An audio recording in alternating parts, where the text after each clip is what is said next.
สบายดีเนาะวันนี้ค่อยมามีทิปดีๆมาฝากสำหรับการแก้ไขปัญหาอินเทอร์เน็ตเนาะอินเทอร์เน็ต IDM ที่มันบ่แสดงขึ้นในเวลาดาวน์โหลดวิดีโอจาก YouTube หรือว่าโปรแกรมต่างๆเนาะคือเราต้องมากดเบิ่งว่า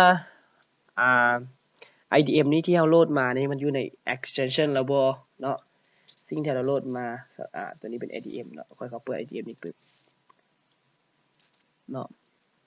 หลังจากที่เปิด IDM มาเบิ่งว่าเวอร์ชันที่เราโหลดมานี้มันเป็นประเภทใดเนาะแล้วมาเบิ่งว่าเห็นบ่ลงทะเบียนนี้เราแคคถ้าเราแคคแล้วเนาะมันก็จะคำว่าลงทะเบียนนี้มันจะบ่ขึ้นเราสามารถคลิกบ่ได้บัดนี้มาเบิ่งบนว่าตอนนี้ค่อยใช้โคมเนาะใช้โคมสำหรับใช้โคมมันจะง่ายในการดาวน์โหลดเห็นบ่ถ้าคลิกวิดีโอมันก็จะ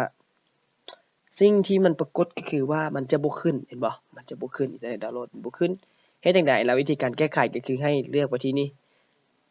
ปุ่ม3แจนี่เนาะ3เม็ดที่อยู่ด้านขวามือเนาะคลิกนี่เนาะแล้วไปเลือกที่ setting เนาะเลือก setting แล้วให้เลือกเอาextension เนาะ extension แล้วเราต้องมาเลื่อนเบิ่งว่ามีบ่อินเทอร์เน็ตดาวน์โหลดเนาะที่มันอยู่ในนี้เนาะมีบ่สังเกตเบิ่งว่าบ่มีเนาะนี่แหละคือปัญหาที่เฮ็ดให้อินเทอร์เน็ตดาวน์โหลดมันจะบ่ขึ้นเนาะฉะนั้นเฮ็ดจังได๋สิซอกไฟล์ที่มันมาเชื่อมใส่นี่ก็คือให้คลิกขวาที่อินเทอร์เน็ตดาวน์โหลดเนาะให้เลือกว่าเป็น open file location open file location แล้วให้เลื่อนลงไปเนาะให้เลื่อนลงไปฮอตนี่เนาะให้เลือกเอาIDM GCX C IDM GCEXT เนาะแล้วเปิดตัวนี้ขึ้นมาเนาะเปิดตัวนี้ขึ้นมาให้ลากเอาตัวนี้ขึ้นมาเนาะให้ลากตัวนี้เข้ามาโอเคบ่ให้ลากตัวนี้ขึ้นมาใส่ปะใส่เนาะแล้วมันจะเด้งขึ้นมาว่า add IDM integration modules เข้าบ่เนาะให้เลือก add extension นี้เข้าแล้วมันจะเด้งตัวนี้ขึ้นมาเนาะหลังจากตัวนี้ขึ้นมาแล้วเนาะตัวนี้ขึ้นมาแล้วเฮาไปคลิกที่นี่ allow in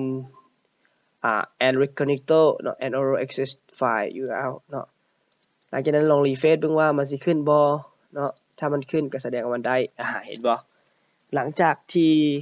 รีเฟรชแล้วมันก็สิขึ้นเนาะเห็นบ่เฮาก็สามารถดาวน์โหลดวิดีโอนี้ได้ทุกวิดีโอเลยเนาะโอเคนี่ก็เป็นตัวอย่างเนาะให้เบิ่งว่าการที่ว่าเอาอินเทอร์เน็ตดาวน์โหลดนี้ขึ้นมาเนาะบ่ได้ยากอย่างที่คิดสำหรับค่อยขอบอกอีกอย่างนึงก็คือสำหรับไฟล์ตัวนี้เนาะไฟล์อยู่นี่เนาะของค่อยอาจจะเป็น IDM เนาะ GCEXT เนาะแต่บางคนมันอาจจะเป็นชื่อหยังก็ได้ที่มันลงท้ายด้วย .crx เนาะ crx ตัวนี้เนาะแต่ว่าตัวของค่อยมันบ่เป็นตัวนั้นเนาะแต่ค่อยเปลี่ยนชื่อแล้วนะต่างจักหน่อยนึงขอบใจสำหรับคลิปวิดีโอนี้เนาะลองไปเฮ็ดตามเนาะปฏิบัติตามเคล็ดลับที่บอกนี้เนาะ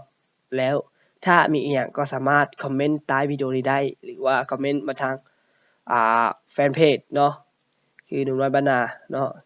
ตัวนี้เนาะสามารถส่งถามข้อมูลต่างๆได้ทางเพจนี้เลยเนาะโอเคขอบใจ